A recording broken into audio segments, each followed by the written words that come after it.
where the treats at. Is this the passing of the torch, right? Is this what this signifies?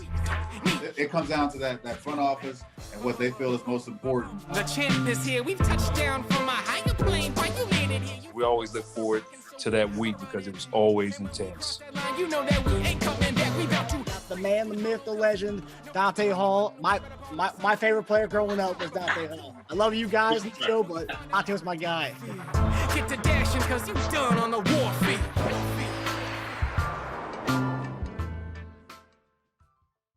This episode of Chief Concerns is brought to you by BetOnline.AG. BetOnline is your number one source for all your sports betting needs. Get the latest odds, lines, and matchup reports for baseball, boxing, golf, and more, and even NFL preseason. BetOnline continues to be the fastest and easiest way to place your wagers, including live betting and your favorite casino and card games available to play right from your phone. Head to the website or use your mobile device to sign up today and get in on the action. Remember to use promo code BELIEVE for your 50% welcome bonus on your first deposit. BetOnline, where the game starts. Hey guys, welcome back to another episode of Chief Concerns. I'm Marcus Dash here with legendary tight end Jason Dunn. JD, how we doing, my man? The fellas, the group is back together again. What's up, man? Cool in the gang. We back, man. Batman or Robin. You know, we look at it like the Marvel, the Avengers. You know what I'm saying? Justice League. That's who we are. But I'm doing well, man. I'm doing all right. Had a couple of things kind of happen. Some really some life things that's went on in my family and things like that, man. But I'm back. And I'll talk a little bit kind of what I'm speaking about.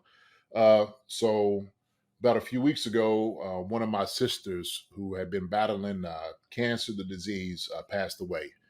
And her name is Phyllis Walker Dunn, better known as Bonnie, my sister, one of my oldest sisters. And we've been shown just kind of a lot of the love and support, especially, man, from you, Marcus, just from friends and family and people who've heard about it, just reached out, and we just been showered with so much love.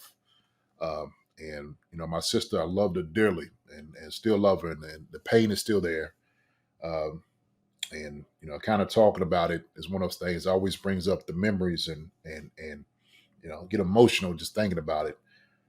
But also too, I try to stay on the point of realizing and just celebrating her life, and how I thank God so much for just being able to have her for as long as I was able to have her through her diagnosis.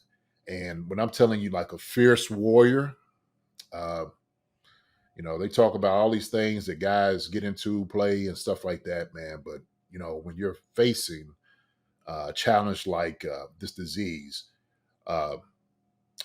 it's really tough and devastating on families, and just for us for her to go through it and then watching her go through it was really difficult. But I say this thing is kind of a love story because she's a fierce believer in God and what He does for us, and we're faithful people, and believing that we're gonna see her again. It's just she's not physically with us, but her spirit, her memories, everything about her is with us, and we're going to live on the way that she wanted to. And she was just, when I tell you, a very, very loving, particular, unapologetic lover of life. That's who she was. And she was a light to us.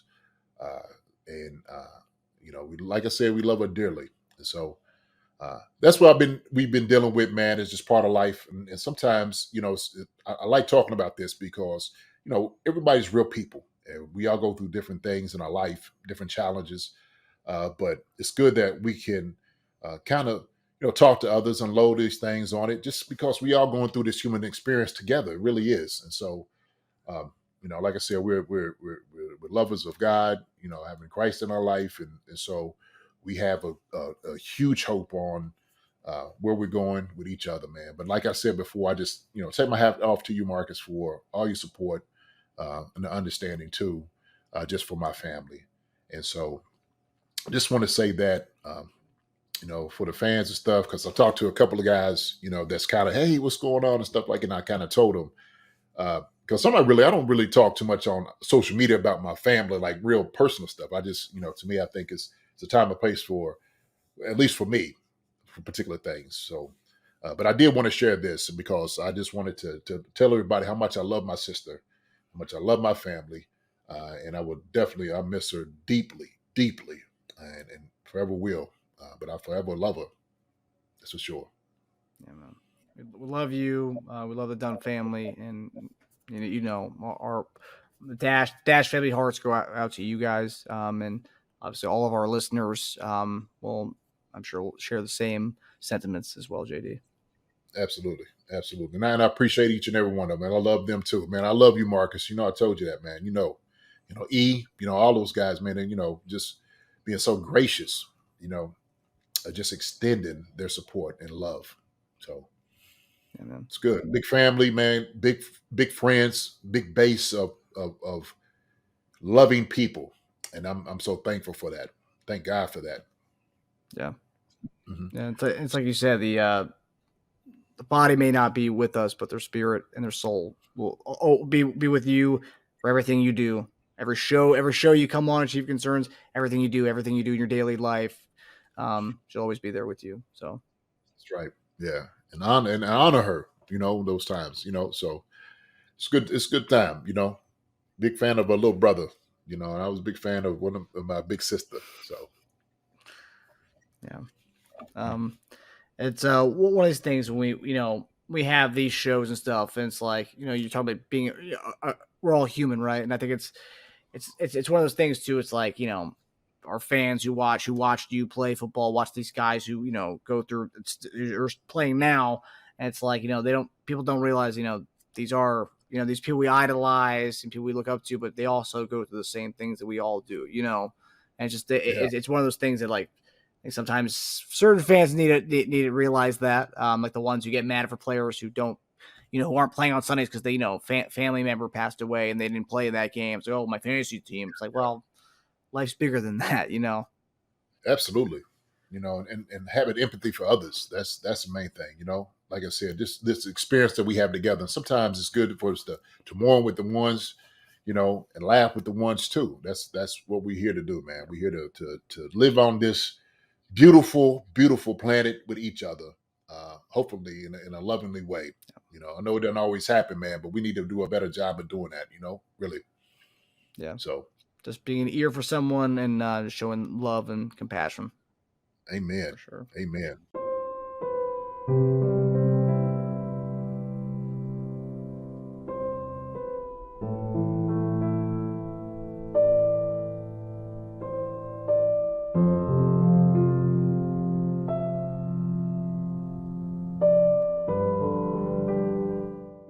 Some Chief things have been going on. I've been kind of absent a little bit on a hiatus, of course, during this time, but I've been catching things here and there with some of the Chief stuff that's going on in the news. But I'm asking you to kind of keep me, help me, get caught up on some things, man. What's going on out here in the Chiefs world, man? Everybody going crazy or what? What's going on? I would say for the most part, people are pretty even keel, going crazy about good things, nothing bad. The only thing I will say people are going crazy about is Chris Jones going to be traded. It's like, no, he's not going to be traded. He would have been traded. Huh? Yeah, I mean, that's a lot of Chief fans are scared that he's going to get the Tyreek Hill treatment. That's the only thing that's any kind of outrageous stuff going on. But with this episode, JD, this episode will kind of take you through the last few weeks of training camp, and you can kind of respond to things. It's funny, we had over the last 2 weeks, the training camp starting. So the first 2 weeks ago, my brother Tasia, who was going to be joining us when we do our post game shows during the season, he was the co-host for 2 weeks ago. Love Tasia, man. He does a good job, man. I love seeing Tasia out here, man. Really. Can't wait to meet him in person. You know what I'm saying? Yeah. No, Duns together. He's the one that remember I was telling you. I used to watch the tape of you and T. Rich. Yeah. That was him. Yeah, okay. Watch that. Yeah. So I had what are you talking about? so that we had that 2 weeks ago. And when we posted the clips from that, and all these people like weighing in, like, what does JD think about this? What does JD think about that? And then last week we had the Dr. David Chow come on, interviewed him just about the injuries that have so far been done during training camp. Had him talk about it, then I had JD. What had people talking? What's JD's player perspective on that injury? You know, like you're talking about a doctor, but like, what does a player think about this? It's like, oh, relax. We're gonna get to that, JD. We'll be back, and we're gonna talk about it. You're very informative, man. I tell you what, I listened to to him as well. I'm just like, I'm like, man, I know this guy from somewhere. I know this dude, And when we were speaking and kind of talking, I think you said it was long time Chargers. Doctor, he was team doctor, the head doctor for the Chargers for about 17 years. I think he was before that. He was with the Chicago Bears doing something with their medical team. Okay, all right. I was like, man, this dude looks kind of familiar, in talking, but yeah, very informative, so it was good. Yeah, some of the stuff was going like that. We talked about the Justyn Ross, the condition that he had with the spine, and it's like a name like the Clefin Field, whatever. I was reading it to him. I was like, I'm probably gonna butcher this, doc, and then he goes, "Hey, close enough." He corrected me. Cliven Wuffenheiser. And I had practice when I was in Austria a couple weeks ago.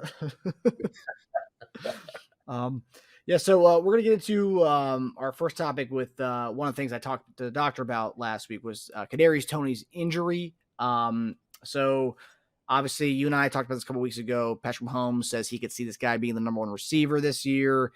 And then what happens first weekend of training camp, doing a returning drill, he takes a misstep, partially tears his meniscus, has surgery, cleans out the cartilage. Andy Reid was optimistic that he could be back by week one. I think he even said it himself. Then yesterday, Adam Schefter came out and said that he and Pacheco will be ready for week one of the season. Pacheco, we'll get into him in a little bit.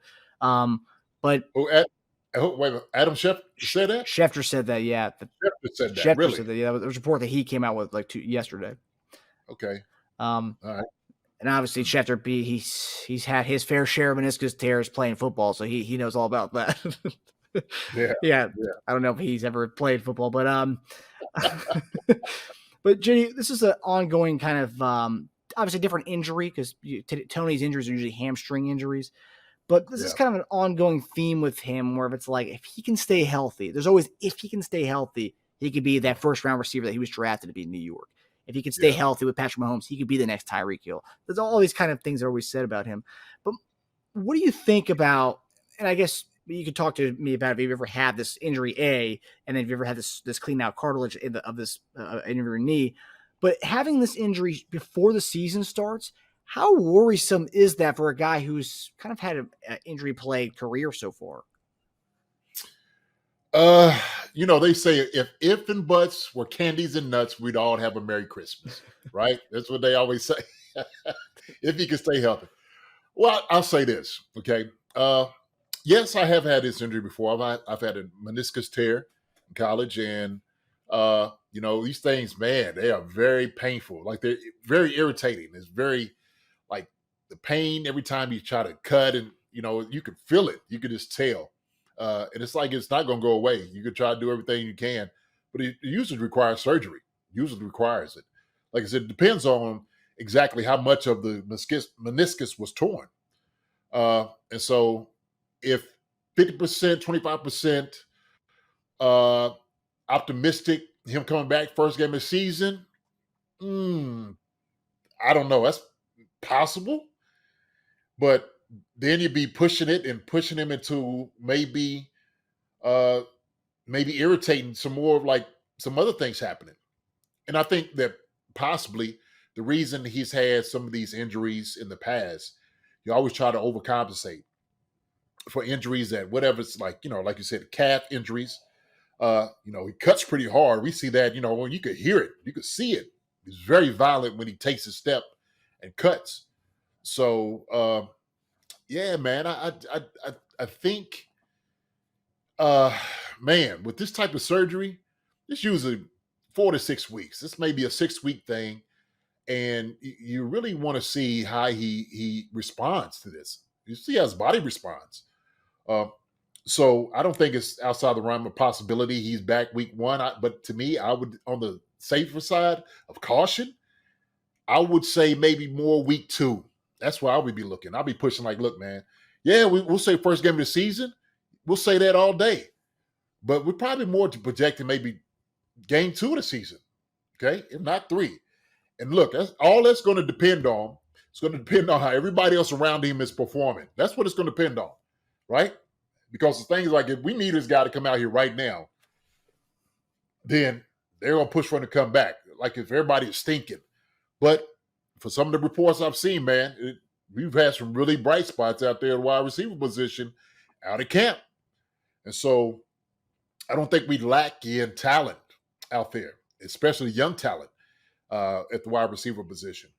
But I think, trying to rush him back first game of the season, I don't know if you have to. Like I said before, especially if you're going to be your number one, you're going to push this guy. You want to make sure he's healthy, and you're going to need him for the long haul down the road. So don't put him in harm's way when you don't need to. So, yeah, I would say, obviously depending on how he's healing, I don't know where Schefter got this report or whoever told him this. So week one Lions, obviously that Thursday night game. Then you have 10 days till your next game, Jacksonville. That's everyone's raving about how good Jacksonville's going to be this year. And they played us tough in that playoffs game.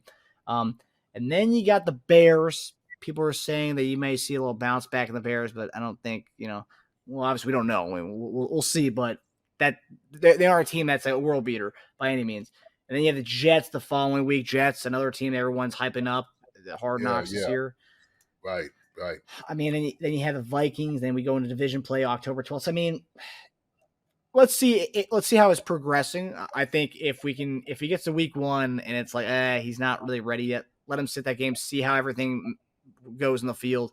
You may not need to play him week two against the Jaguars, because that's the thing we talked about on the show before. We're not really the first 4 weeks of the season, first 5 weeks of the season. Yeah, Andy Reid's got an amazing record in September, but that's not really what this team has its eyes on. This team has its eyes on for February 2024, Right. But I will say this, though. So because of different variables now, that's kind of shaken up, right? We're talking about the Chris Jones thing and, where guys are going to be. Menahu, he's suspended for the first 6 games of the season. Like, we're talking some key piece of guys are not going to be there. And so, are you pushing for these guys? To me, it makes more sense if he sits out the first game, because you do have that 10-game stretch or 10-day stretch between the next game to kind of get him right. It's a little bit more doable to me. It just seems like it's just, and that's being optimistic, at least for my assessment, after having an injury like this. And I'm just telling you how it feels. I'm telling you, it's going to take all that time, especially to kind of run around. He's a smaller guy than I was, but still, I don't care how big and how small you are. That's the meniscus, that's the knee. It can be irritating, trying to get ready, trying to get prepared. And like I said, you don't have to push this guy out if it's not necessary, right? Jacksonville definitely is a game that you need to win. You have to win that one. And so you want most guys being out there that's going to make the roster, being out there kind of on full throttle. But that's why I said, man, the first game of the season, I'm going to keep saying this. I'm kind of glad we got the Lions. I do. I know they hype. I get it. They're a great team. They got great coaches up there. Got a lot of talent. But the Chiefs should be able to handle this game. They should be able to handle this game pretty easily. They're going to come in and they're going to be ready. They're going to be ready. They're going to be on, absolutely out the frame to come out here and play the Chiefs and Arrowhead. But, man, it's just like, if we lose to Detroit, that's going to be okay. Maybe some questions there. But I think with what we have and what the variables could be, we should be able to handle it, man. So yeah, I ain't got to worry about that. But week 2, Jacksonville, go see what you can do with that. Yeah, I guess for me with the surgery that he's having and stuff, and it's like he's missing training camp, a lot of conditioning. Obviously, you have a lot of your conditioning during the offseason and stuff, but you have a lot of the pads and all that stuff that you're going through. The game kind of ready for in season kind of conditioning, right? Getting hit, Yeah. doing all that thing, but like But he's missing all this time. Then he's gonna. At what I mean, I didn't. The doctor didn't really tell me this. But he didn't seem. He said maybe missed the first week or two, but he didn't seem that thrown off by this injury with him. But no. as far as like, at what point can he get back on the field and start doing stuff again after that surgery? See, that's the thing. That's what I'm talking about. Like if we're sitting there talking, maybe projecting wise, like being able to get out there, run and whatnot, that's going to be at least 3 to 4 weeks to where you need to be. That's why that 10-day stretch between the time, it makes a little bit more sense. Yeah. But these are smaller guys. These guys ain't really gonna get a whole lot of hits anyway. You don't need to feel too much. Now, if you're on the line, it's a little bit different. You're a linebacker, very different, right? Or running back, like you need to be in shape. Wide receiver, these guys, I mean, they can run all day. They really can. You get him out there in a week, he'll be ready in a week as far as like just especially with the rotation. He'll be able to get into working the game straight, fairly quickly. Yeah. I don't worry about that at all. Yeah. But what, like you said, his cutting on the field, which is it's a great asset that he has, and makes him so special. But it also, I mean, injuries that could come with it as well. So let me ask you. So okay, right? Meniscus, right? And I know you talk about his injury, and to me, this is something like it ain't really a guy's fault, right? Just like you said, he just certain things keep dinging the injured, and hopefully this is like one of the last things he has you have to worry about, and he's been able to stay in the league for a long time. Hopefully, work out with the Chiefs, and hopefully make a long career out of it, right? I mean, that's just what you're hoping for a guy to do. And he just had some bad string of luck, if you will, kind of go through here, and so. Man, I feel bad for him, right? Because everybody's pushing for him. Then, of course, this happened. Everybody like, told you so. See, why you? Well, but, shoot. So how you feel about that, man? I mean, does he deserve a break? I think he deserves a break. Everybody like, look, man, it ain't really this guy's fault, man. Things just happen to this guy. Yeah, I mean, that's the thing about injuries. I mean, it's never the guy's fault for having the injury, like, whatever misstep he took during the return game or whatever the return drill that he was, was fielding punt. I think that's what it was. He was fielding a punt. I mean, is that right? That is bad luck. That's awful. I mean, yeah. The only thing I will say is like, and apparently he deactivated his Twitter account today, so I think that's a good thing. Because I think one of the last topics we had, I think before your vacation, was the Twitter back and forth he was getting into with fans. Giants fans calling him an injury-prone bum and stuff, and then a couple weeks later, making fun of them, showing his ring, calling them fat, whatever, calling the fans fat, whatever. He was having fun with fans, I guess. But and a couple weeks later, this happens, and I've seen a lot of people online say, Giants fans call it karma. Look, you were touting this in your DMs to fans, and look at you now.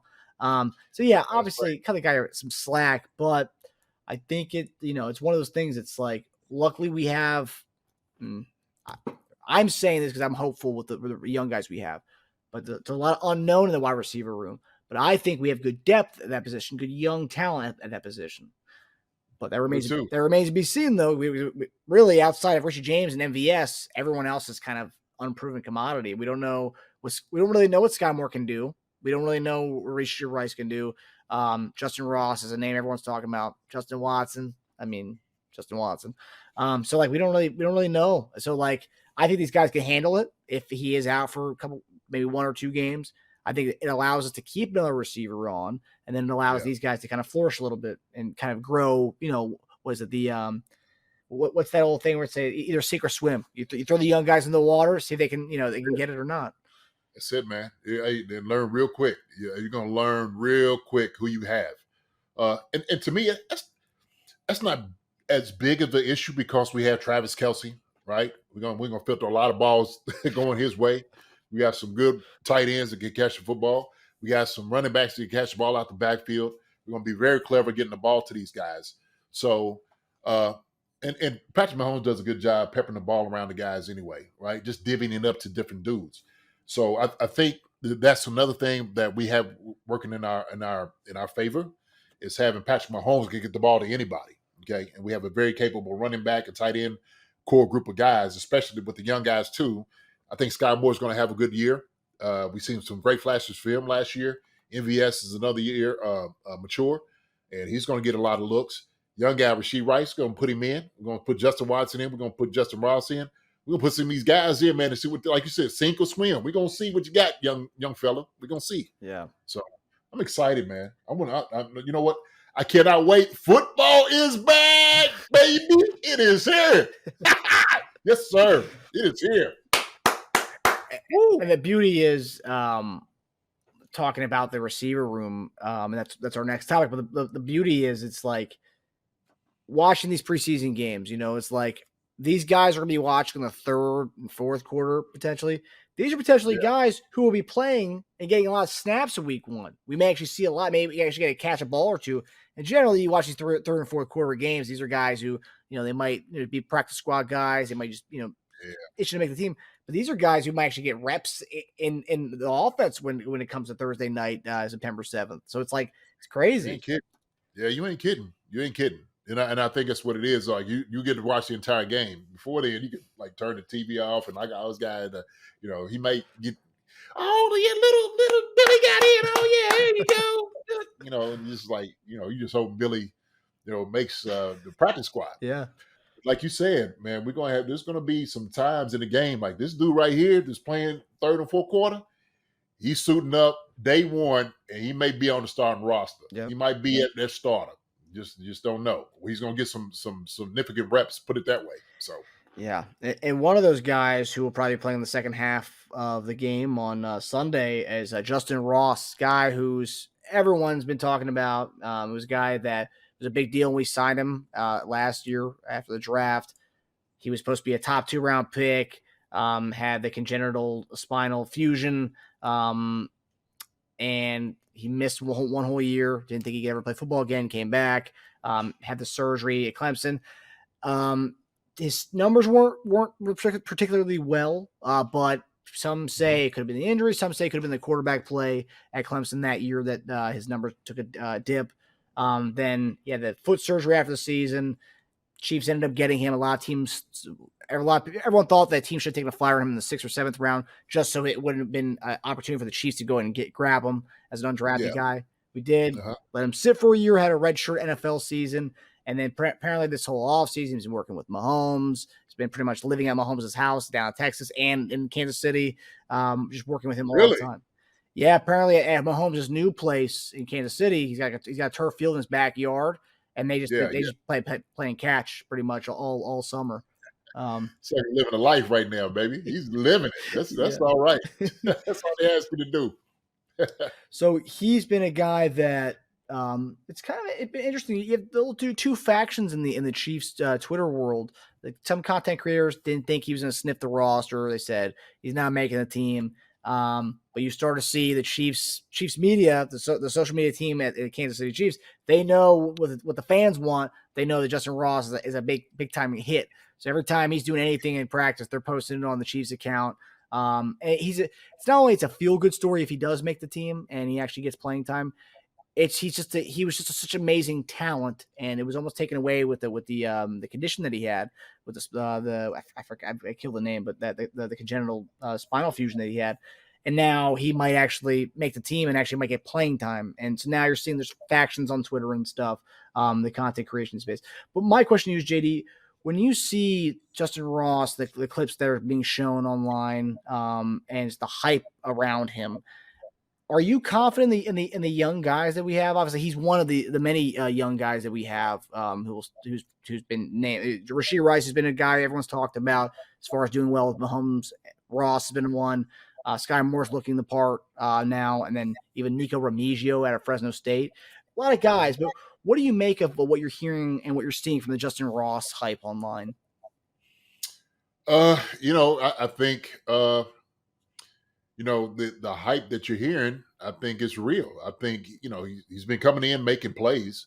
And so that's always promising. Every time you hear, like every single day, if a report is coming out about how good he's been playing and, him making plays and particular things in practice, I mean, our eyes is going to definitely be on this guy, right? And like you said, it's not just a feel-good story, but we talked about, the things he's just been able to overcome, and you want this from him. You want him to be successful. You want him to defy all the odds that, somebody said, you're not going to be able to do it. Heard the doctor's like, hey, maybe wait and see. Want to see what, how this is all going to play out. But yeah, man, I mean, we know he's a talented guy. We know that. We know he's a talented wide receiver that can play, that can catch. I've seen him run a couple of routes. Obviously it's on on one-on-ones and so forth. So game time is definitely going to be a little bit different. But hey, man, I'm pulling for this dude to make some plays, man. I'm pulling for this guy to make the roster, and I think he can do it. I think he really can. Because now he has the determination and the grit, right? He's been through that. Now you're talking about he lives on Patrick Mahomes' couch. This sucker's there and catching balls with him every time Pat has a chance. Shoot, yo, man. Hey, that's all you need to build is rapport. You get a relationship with PM15 throwing a ball to you. Hey, man, Patrick might wake up in the morning, you on sleeping on the couch, Pat throwing a ball to you, wake up, you catch it, get you a little breakfast, step out there on the little turf, get you a couple more catches. I'm telling you, man, he's living his life right now. And Patrick wanted to be successful. When maybe could, kind of adopt the guy to get him to where you want him to be, especially from the starting quarterback, that speaks volumes. And that speaks volumes because he's just building something that he's saying this could be something that could be happening for a number of years, for a couple of years, for whatever. So I've heard Patrick talk about this guy ever since they got together in Texas, right? And they were talking about how much he's grown, he's matured in the past, man. So I know his heart is ignited to do some wonderful things out there on the field. I can't wait to see him in preseason because I think he's one of those guys who's going to be a key guy that's going to get some burn for us this year. And so, you know what, man? Justyn Ross, it's real. It's real. So, and like I said, I'm here for it, man. I'm here for it. I know everybody, because, we was talking about the one catch he called the little bread basket. So that's what he's supposed to do. That is what he's supposed to do. He's supposed to make these catches. He want to make the roster, he's going to make catches like that. He's going to make that. And he's been doing it. So that's good. So, yeah, man, it's real, man. I'm pushing for this dude, to really contribute this year to what the Chiefs do. And it's funny you say that because I remember when we had that clip last year during the mini camp where he caught that one across the field, the breadbasket one-handed catch. You said so he's supposed to do. And then a lot of these clips we're seeing are him pretty much doing that, the one-handed grabs, but in different situations. It's like, okay, well, he's doing what JD said. He needs to be doing. Man. Yeah, you want to be on the NFL roster. This is what's required of it. This is what you have to do, especially if you think that you don't have the wind in your sails, okay? And you're defying all the odds. You're going to have to go out there and play spectacular. You're going to have to go out there and show what you can do and do it better than everybody else is out there doing it, right? And so you want them writing columns about you. You want them tweeting about you. You want them showing films of you catching a ball here and there, catching one-handed catches and stuff. That's what you want. You are generating a great fan base and people that will support you. Shoot, the main one, PM15, you got this sucker you sleeping on his couch. Hey, man, it's real. It's real. And this is so a lot of these Chiefs publications, Arrowhead Pride being one of them, they've a lot of them have gone back and said that Justyn Ross will now make the roster. And it's one thing that I kind of went on a whole diatribe last week about is these accounts that like the predicted active 53-man roster. It's like it's obnoxious because it's like when like the Justyn Ross, for example, when they're writing articles like, fine, I guess Justyn Ross is going to make the team now. It's like, are you rooting against it? Like, what is this? Like, I think people want their predictions to be right so much that they root against like these guys. And it's like, That's right. What sense does that make? Like, what? Oh, fine, I'm going to change my list now. Like, okay. I mean, like, the guy's obviously showing it, but like, it seems like you're upset that you have to change your predictions aren't going to come true. It's like, what is this? You know what it is? It's being safe. It's playing it safe. So, it's like, okay, fine, and then, of course, nobody really gets on you because you wasn't really on the hype train. You didn't really, wouldn't really say anything disparagingly against this guy. He's like, okay, I can kind of come around to that. But as soon as he'll make it, like I told you so. I told you this guy wasn't gonna be this. So it's like it's a safe space to be in. But I mean, you're gonna have that every year with most guys anyway. You know, we can go through the roster in different positions. It's like that. Wide receiver, running back, corner, linebacker, every position, every single position is going to be one of those guys who's going to be a safe guy for you. Justyn Ross is the guy right now that is either you got him or you don't. Okay, you either ride with him or you kind of a little tepid with it, like maybe I'm with him. Okay, but yeah, he's got it, man. Look, he's got it with the guys out there that I've been seeing and just reading about. His name is being called more than anybody else. Put it that way. Yeah. So that tells me that he's right along with the guys and a head nod above a lot of them. Oh yeah. So yeah. And one thing he said, it stood out to me, was everyone's so scared about his whole injury stuff, and that's one thing that keeps popping up. But people forget he had the spinal when he was diagnosed with it. He missed a year, but he came back and played a full year of football, even with a broken foot. He still played, and people forget he did already play a year of football with this condition, right? He had the condition. It was undiagnosed for his whole life, so he was playing football with this condition. Now that we know it now, but he in one of his press conferences last week, he said that it felt good. The first hit that he had just felt good. The first tackle, he said it just felt good to have that, and it's like, okay, well, obviously, he knows what everyone's thinking too. So that's one thing. He has the whole condition that he has, but he knows that everyone's thinking it too, and so it's good. It felt good to get one of those. Like, okay, yeah, he knows what's on everyone's mind. Man, he's almost like, look, I want y'all betting against me. I'd rather y'all have I like the support, but he's got a resilient spirit about him. He wants to still go out there and prove people. Like, no, don't pat me on the back too much, right? Don't pat me on the back too much. Let me earn what I want to earn, okay? Because it's driving me right now. And so that first hit felt good. He wants some more. I don't think he's scared of it. I don't think he has any question in his mind, right? It's everybody else around him, okay? That's always going to have the question. Yeah. So he's going to give it up regardless. I think he's already bought in, man. So, yeah.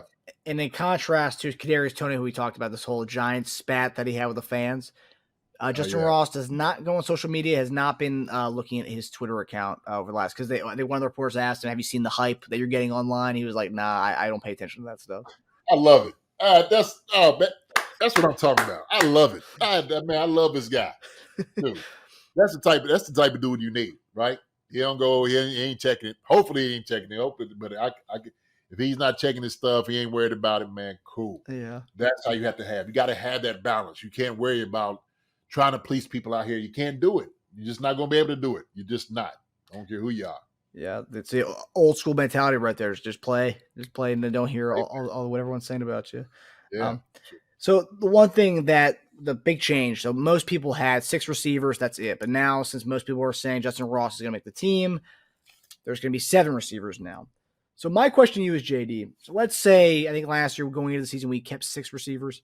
Let's say we keep 6 receivers, and we're coming down to Justin Watson and Justyn Ross, because this has been the 2 names that have popped up as far as if we are keeping 6 receivers on the roster this year.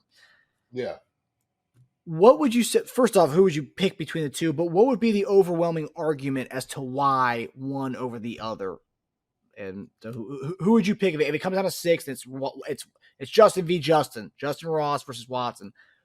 Which is the one you're picking, and what would be the overwhelming reason as to why? I'm not picking nobody right now. I ain't say, shoot, we got to get to the preseason. These guys got played out. That's how it works in the NFL. I don't play no favorites. Okay.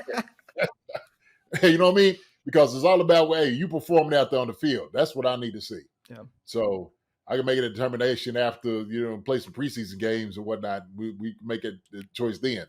So, everybody can have a hype train. Everybody can do all this. And then all of a sudden when the lights come on, it's like it might be a whole different animal. You might be like, eyes out there and big and, dropping pat. We're not going. We're not going. You ain't gonna get me in that one. We're not playing 7-on-7 anymore. No. And it's absolutely not. This is real deal. This is real deal. But the 6 versus 7, as far as the amount of receivers we take, obviously we need to see the 3 games preseason. We need to kind of see how everything plays out, injuries and all that stuff. But if you were a betting man, JD, would you say they keep 7 receivers in the end? As far as need, I was kind of going through offensively. I could see them doing 7, possibly. I can definitely see them doing 7, possibly. Obviously, Kadarius Toney, he's, like I said, I don't think he's going to play the first game, and then you just kind of go from there. You got to feel everybody else out. You got to see where everybody else is as far as like their progression. We got to see where everybody is, and with a young cast like this, you really got to flesh this thing out, man. You really have to. You got to make some good decisions on who you're gonna keep. Yeah, and like we mentioned, the preseason is gonna be very important and very fun to watch with these young cats. Oh yeah. So another young cat, another guy's been making the rounds as far as the social media viral aspect of things. Chiefs fans have been all over Justyn Ross, and then what we're calling him, we've deemed him the Prince of Chiefs Kingdom, Deneric Prince, our guy that we had on shortly after he was picked up by the Chiefs, back in April, I believe, or was it early May we had him on? It was early May. Good. Undrafted free agent rookie out of Tulsa, Deneric Prince. Trained by your guy, former Chiefs running back Derek Blaylock. Luke, D-Block. Yes, sir. And there was a great job down there. One thing that stood out in that interview we had with him was that he meant business. He really only wanted to, he's a man of a few words, but you could tell the guy only wants to play football, only wants to talk football, and that's pretty much it. And you know what? I love it. And you can see in the way he plays and the way he runs. He means business. So he's been dominating during training camp. He's been taking advantage of Pacheco being in the yellow quarterback non-contact jersey. Obviously recovering from the broken hand, off-season surgery on the hand, and the torn labrum and the surgery he had on the torn labrum. He's been cleared with his hand injury, Pacheco, that is. Still waiting to be cleared for his for the shoulder injury, which August 20th is the day they're slating for that for him to be cleared from that. But one of the things that's been standing out from Deneric Prince during training camp so far is his ability to catch out of the backfield. One thing he told us when he was on the show with us was he looks up to Tony Pollard and Christian McCaffrey, 2 guys who are awesome catching the ball out of the backfield. But he also stressed he's a 3-down back, and I think most running backs think they're a 3-down back, so that's a good thing that he thinks that about himself. But what do you make of Prince kind of taking advantage of the being the RB1 reps with Pacheco being out with a non-contact designation, CEH getting some time where he's been out, and Prince has been pretty much the overwhelming RB1 for the most part with Pacheco being out and or non-contact. Also today they named him the kick returner for the first preseason game, so he's getting reps at that as well. So he's getting the ball quite often in this training camp so far. But what do you make, and what's the sense you're getting from Deneric Prince in his role in this offense so far? I think he's a man about business, really. I think he's a man of few words because he's laser focused on, hey, look, give me the football, and I can show you what I can do. I can show you better than I can tell you. And so I think that's who he is. He's a guy that he's ready to get out there on the field, and he's ready to light it on fire. And so. The grass blades is probably like glass to him right now, man. He's going to be, tipping toeing, looking real sweet with the juke moves and running over people. He has the full package to doing things, and I think it's really satisfying to hear that he catches the ball really well out the backfield, right? And I'll say this: it's probably not a better opportune time for Pacheco to be injured, to be honest with you. Right, because now you put this guy in for a preseason, see what he can do. You still got McKinnon, you still got CEH, and that's another thing. Pacheco's another guy that you want to hurry back, especially with his shoulder, okay? Because he's going to get hit a lot on that shoulder, and so you don't want this to be something that's lingering over and over again, right? You want to make sure that he's right. You want to make sure that he's right. And I know Pacheco's ready to go. I don't care. He's ready to tear at the yellow jersey as soon as probably first day. I don't need this. I can do. I know that's how he feels. But young dude, Prince is gonna get in. Deneric Prince, he's gonna get in, man, and he's gonna shock some people. He's a pleasant surprise, and we knew this. We knew, well, first off, Block certified him. Okay, period and point blank. Block certifies him. I'm like, oh, he's good then. I already knew that. If Block's training him, Block's talking about how good he is. Shoot, I'm just like, that's all I need to hear. There's guys that I trust, that I know, that are running backs in certain positions. If they give you that check mark, they give you like the head nod, I don't have no doubt about it. So when Block said that, said, man, he's a real deal, that's what he's showing. And we seen that. Like we seen how he was talking, what he was talking about, how hard he was working. We heard Block when he was talking about those things, like what it is that, his mindset when he goes into it. He's going to bring all that to the table, man. He's going to bring all that to the table. So I think this guy, man, is going to be a pleasant surprise for us. I really do. And I think we put him in. He's going to get probably a majority of the carries in the preseason, right? To see exactly what you have. So he'll get it, maybe first team, second in, third. But you're going to see exactly who you have out there. Yeah, I mean, and the one thing is, we're talking about the Pacheco specifically, that the torn labrum, with his running style, a guy who's so physical, he's looking for contact out there. That's something that you think could be something could be problematic. It is if you don't let it heal properly, right? If you let it to something that can linger, especially shoulders. Shoulder injuries are one of those things, man. It could just absolutely just be brutal to deal with, like just the pain after the contact, and dealing with it all season. You don't want to deal with that. Pacheco don't want to deal with that, man. Let him heal up the way that he can, so he can be as effective as he was last year. Right? I mean, he was a star on the team, for winning the Super Bowl, and we want that again for him this year as well. So, but we got capable guys, right? We got CEH McKinnon, and we've got Deneric Prince. So, like I said, man, Pacheco, man, he'll be ready. He'll be ready. Just, man, give it time. Everybody don't have to be paraded out the very first game. If you have that 10-day stretch in between, yes, that seems like, okay, now you have a much loaded team, okay? Jacksonville, to me, is a much better team than Detroit, for sure. So, why not save those guys for that game? Yeah, that's going to be a huge game, that week 2 game against Jacksonville. The one thing with Deneric Prince is so interesting, because he's also a guy who's getting a lot of hype. Louis Riddick, would love Louis Riddick. ESPN called him out as a guy to watch. He said, to watch this kid, Deneric Prince. The Chiefs found another gem. And the interesting about him is the fact that we're using him out of the backfield. That's something that's intriguing to me, because we didn't really use Pacheco. Really didn't have that history at Rutgers. He didn't really have many catches in his career there. And he also didn't really get utilized that much at the backfield as far as a receiving threat, because we have McKinnon. But that's not really his thing. He's more of a kind of a basher at the middle. But then for Prince, who's very much built like Pacheco, kind of a bigger guy, he can catch at the backfield. But look at his college numbers. They didn't really get utilized out of the backfield, but apparently he's been dominating as far as catching out of the backfield, which is just so intriguing that we're just using him in a completely different way than he was used in college. But he's also built like Pacheco. And when I hear that he's catching the ball out of the backfield, he's also built like Pacheco. The guy can, he can handle the ball 20-plus games like he did in college. I don't know. We talked about, everyone makes a joke about Pacheco saying, taking a grown man's job last year.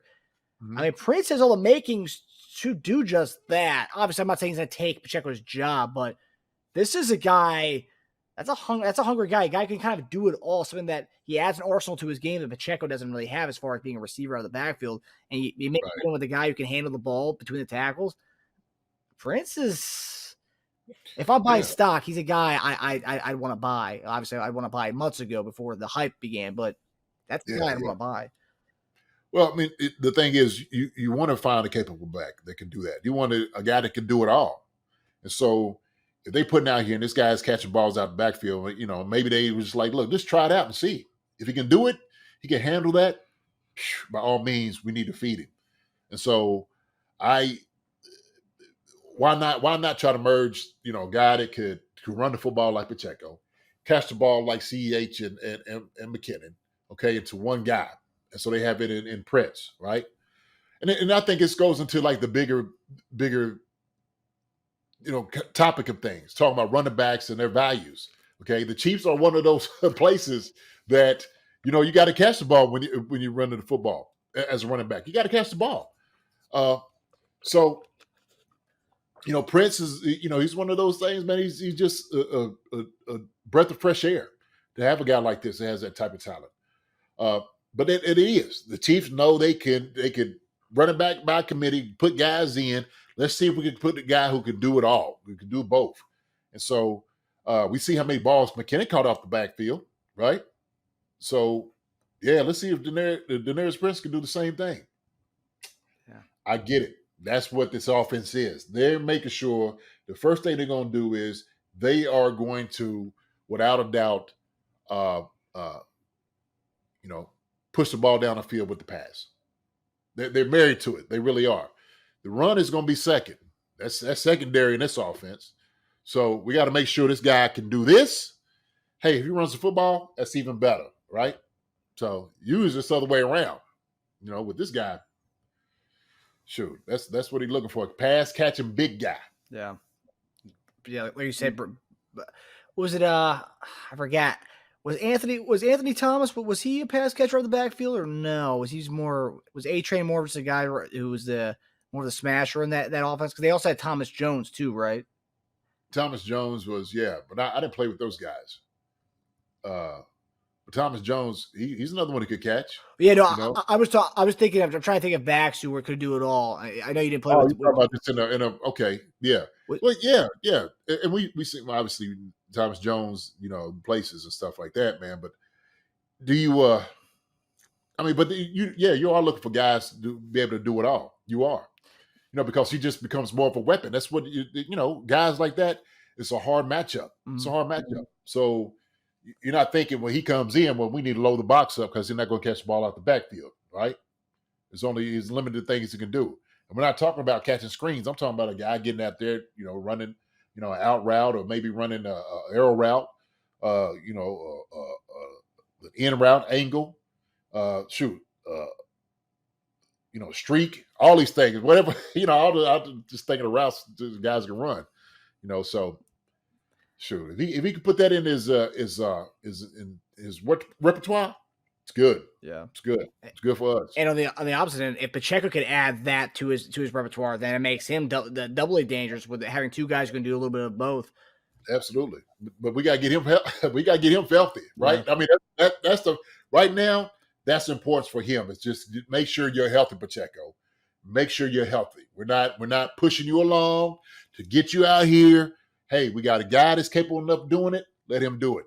Yeah. And then, Pacheco will see, hopefully, the success that he has and like, daggone it, I'm going to challenge this guy. I'm going to get out here and start doing it too. So yeah. Competition is good. It's good. It's good. It's a great thing. Yeah. And interested to see Prince return kicks this weekend. Tube already said, our special teams coach or coordinator, he said, those guys will be fielding the kicks in the end zone, taking them out. We are returning everything. So I thought of you when he said that. It was all last year, like, no, what are you doing? Like, no. And so he's getting them acclimated to the game, of course, right? Like, don't be scared. I want you to catch the football. I want to see what you can do. So that's so funny. That is so funny. It's interesting to me because, like, they went with Pacheco last year. They went with Nile Davis many years ago in the first few years with the Chiefs, Andy and them. And now they're going Prince. They really like the bigger guy. I think they just like the one cut and go guys. They don't want to deal with any of this like the dancing around east-west stuff. They just want a one cut and go. Go, yeah, go. See a vision, you see something, cut, go, run it, get up the field. Let's get to 25 yards or better. The only thing is, we was laughing at this because we used to always see Pacheco catching the ball in the end zone with his tiptoes on the back line. I know it's kind of funny. And just thinking about it, man. We joke, but that's how we like, what? I mean, it's one thing to do it in preseason, but to do it during the regular season, which they were doing it, he was doing it quite often. It's like, man, like it's what you said. It's like you understand why they're doing it in preseason, but you're also training them bad habits too, though. Training bad habits, man. Daggone. Man, I think Tube sometimes thinks he still has Devin Hester back there. We're trying to find him. Trying to find a new one. Yeah, well, I don't think Deneric Prince or Pacheco is gonna be that guy. You need to have a little bit of wiggle. These guys are fast 40-yard dash time guys, but like you have a little bit of wiggle with your at least from my taste. Maybe it's growing up watching Dante. I want a little wiggle back there. Oh yeah. So we hinted at it earlier. So Chris Jones is the other topic, one that is being big time scrutinized every day from Chief fans, being scared that Brett Veach is we're gonna wake up one day and Brett Veach is gonna trade him out. Kansas City, like he did with Tyreek Hill. Brett Veach gave an interview with KC Star this week, kind of letting people know that that's not going to be the case. I pulled out some of the quotes here, JD. So he's a great player and he wants a big contract. He deserves a big contract, and I don't think there's any surprises in that regard. But there's just some hurdles we have to work through in regards to how we can keep this thing going for the short and the long term. But we've never wavered on this is a guy that we want to exhaust all our efforts to get done because that's how much we think of him. You have to keep in mind that when we did make that move with Tyreek, one of the determining factors was because there was an expected Chris Jones deal. And so to do Tyreek, there was a concern of, will we be able to do Chris? And so that was a moment of time, and it was before the draft that we hit the reset button. And we're like, it's really hard to trade a player the magnitude of Tyreek Hill, but we're following that up with someone just as significant and on the defensive side. You reach this point where I think both parties want to just kind of take a deep breath and reset a little bit. And then the talks become less frequent, but at the same time, the start of the season is September 7th. So by nature, they're going to have to heat up again. And like I said, that's why we are still optimistic. So JD, you've been saying all along you're not concerned by this whole thing. Every day, if I was Chris Jones, I'd be a little concerned because I'm losing $50,000 every day. I'm not in training camp, but he's going to make his money back soon here with this big contract. And also there's been some other things on social media. Chris Jones tweeting different cryptic things. He's tweeted song lyrics like last week that everyone was really scared about. Then he tweeted the other day, KC, ... I love you.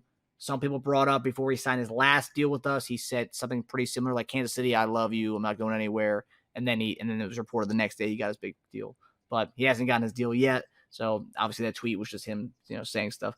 But what do you make of Brett Veach's comments, and what do you just make of Chris Jones in this situation as of right now? I'm telling you. I know this. Brett Veach knows this. Everybody on the team knows this. And the entire NFL knows this. Kansas City Chiefs are much better with Chris Jones in there. He's our defensive MVP. He's our guy that we need. The reason we got 2 Super Bowls in the last 4 years, went to 3 of them, is because of Chris Jones. That's pure and simple. And Brett Veach says so. In that statement, he knows that. He knows this. And so make no mistake about it. That is priority number 1. Now, I don't know as far as like where they are as far as with number wise. I've heard some reports here and there about this. I'll tell you what he don't want to do. He don't want to see Chris Jones walk up out that, out of the Chiefs uniform or have any more problems. So I'm not too worried about it. I'm not. I think I may put a tweet out there and say, hey, maybe after the second preseason game or maybe the third, I'll start rubbing my chin a little bit like, okay, what's going on? Because usually you start getting into preseason games, you start wondering, okay, now guys are going to start getting things done. Because you wanted to get him to get into shape. Now you want him to get into game shape. Okay, if not, he's going to be behind 8 ball. I said it's about a week and a half it's going to take. So we're coming around about that time, man. I think maybe hopefully this weekend, maybe after the first preseason game, you're going to see some things change. Probably the first of next week, man, Chris Jones is going to come flying in on a helicopter. They're going to parachute him on down or whatever they need to do, put him out there on the field, let him run around a little bit. Hey, we got this thing done. So I believe Brett Veach is trying to get this thing put on paper. But yeah, I'm sure it's been a little hectic. This is how negotiations go, especially with big name guys. a guy who was integral to your success. The difference between Tyreek Hill and Chris Jones was on offense, you still had two other guys that could make the thing click, namely PM15 and Travis Kelce. Defense, you need Chris Jones. You need him in the middle. You need his production. Chris Jones is, well, I forgot, I had the top 4 in sacks last year. A defensive tackle, top 4 in the past 5 years in the entire NFL as a defensive tackle. That's what defensive ends and everybody. You cannot mimic that success. You know what I'm saying? That like you can't scheme and move a guy around to get that type of production that you need. 15 and a half sacks. You just can't. You can blitz more. Maybe that's what you could possibly do, but that puts everybody else in jeopardy. And that's another thing. You don't have his presence on the middle, in the inside part of the field. That puts everybody else, makes their job harder. Linebackers' job's harder. Secondary job's harder. Everybody's job is going to be a lot tougher. If you don't get the pressure, and you don't get the guy making the sacks when it's needed and making plays in the backfield when it's needed. He, without a doubt, he advances and makes everybody else's game up. He does. He makes it even bigger. That's what it is. Everything is going up to a different level with Chris Jones in there. Everybody that's playing around him is getting better because of him.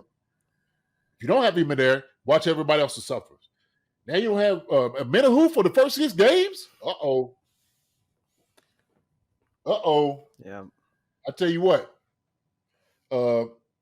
We need to go ahead and sign Chris Jones. We need to go ahead and sign him now. Everybody keeps talking about. See, that's what. Oh my gosh! Everybody keeps talking about. Oh well, he's almost 30 years old and he's going to sign it. Playing defensive tackle, Chris Jones had 15 and a half sacks. He's still going to be good for the next 4 years. I'm telling you, at least because he's taking care of his body. You know what I'm saying? Defensive tackle. You can have some nicks and things and still be able to be productive. I know we've seen like Aaron Donald, get hurt this past year, and everybody's kind of like, well, we don't want to pay that. But Chris is deservingly so, needs to get paid a big contract. I mean, look, I know he's making $20 million, 18, whatever this next year is going to be, whatever it's going to be, right? He signed a lucrative deal, but now he's not top 5, I guess, defensive tackles anymore, right? I mean, he's like, sure, maybe top 10. I don't even know numbers wise, but I know he's not one of the top 2, which he's the top 2 best defensive tackles in the entire NFL, arguably number 1. Okay, and it needs to be paid as such. Yeah, he's number 8. So yeah, so he's top 10. But Chris needs, hey man, I need to be compensated for what I do. Oh yeah, well, you make the $20 million. These guys gave up money so you could be on a team and do a team-friendly deal. Chris is like, look, hey, what about my team-friendly deal? What about me being friendly? Be friendly to me, right? Let the team be friendly to me. Yeah, sure. You got every right to do that. Go ahead. And my point to what you just said was like the people who were saying that, you got guys not taking money. Well, if Mahomes and Kelce are leaving money out on the table, if we're not paying Chris Jones, then what are we saving that money for? Because did anybody look at this offseason? Because we didn't pay anything to anybody. So like, what are those guys not taking the full bread for? If Kelce's not maximizing what he can get, if Mahomes isn't maximizing what he can get, then what are we saving that money for? Then those guys are doing that so that we can keep Chris Jones and other guys. Absolutely, and to be honest with you, Travis Kelce and Patrick Mahomes are making big money off the books or doing other things, in commercials and all type of other things, right? And so their money is a little bit different, as far as what they're able to capitalize because of their star status. And so I see Chris Jones, I guess, tackling the TV. I'm like, oh, it's Chris. Yeah. Was it DirecTV? Was that what it was? Yeah, DirecTV commercial. I was like, that's cool. Kelce and him are in that DirecTV commercial. Yeah. Yeah. So now that was good. That was good. But his face is not like you see Patrick Mahomes and Travis Kelce, you know who those two guys are. Most guys might not even know who Chris Jones is just by looking at him in his face. You know what I'm saying? And know how big of a star he is. If you're not a huge football fan, let me put it that way, right? Yeah, it's the position. It's the defensive tackle. It's not like a flashy. It's not that flashy. I mean, of a position really. I mean, even when Sapp was the big face for the defensive tackles back in the early 2000s, I mean, even he wasn't marketed that much. He probably was marketed more so than other defensive tackles had been at that time. But like, even he wasn't. Donald hasn't really been marketed that much. No, you're limited to certain things, man. So. Look, man, Chris should go out there and get it. I think they would still get something done. They still working the numbers because they had to look down the road about who they want to sign here. And, you know what I mean? I get that part of it. I get it. I really do. So I'm not really worried. I truly am not really worried. Like I said, I'll probably start, rub my chin a little bit. Maybe we start getting around to about the third preseason game and it's like happening. And I'm like, oh, okay. What's really going on? Right? So I don't know why players always had to sign team-friendly deals, right? Why don't you just pay a guy what he's worth, what the market is? Yeah. That's how I look at it. And he's asking for top 2 money. He's not asking for to be the number 1 guy. So I also think that's like he's still being fair to us because he's saying I want to be top 2. I just want to be ahead of Quinn Williams. I think it's number 2 right now. Yeah, I want to be ahead of Quinn Williams. That's it. Okay, so to do that. Right. So, like I said, I don't know what the numbers are. I know it's been different reports out about, what it is. This, only they really know. Getting down to it fully, what everybody's trying to sign for, what Chris is trying to sign him for. So, what Brett's trying to sign him for. But I don't know, man. Yeah. I mean, Chris is Patrick Mahomes on defense for us. Yep. Period. Yeah, couldn't agree more, JD, on that one. Hopefully they get it done soon. That $50,000 a day is tough, and apparently I was reading that guys who are on their rookie deal when they miss training camp, they can when they sign their contract again, they can get it back, or people on a tag they get it back. But Chris won't be able to recoup the $50,000 a day he's missed because it's because he's already under a contract. Because he already got another contract, yeah. Which is it's crazy. But I mean, he's gonna make with his contract, he's gonna make a lot of money. So like that's That's So I guess it makes out in the end for him. Yeah. So last question, JD, we'll get the last one for the night.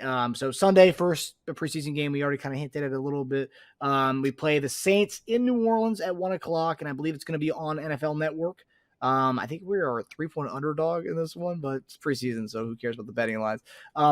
Who are the guys? What are you going to be looking for in this game? And who are the guys you're going to be kind of watching for, and what fans should be watching for on Sunday?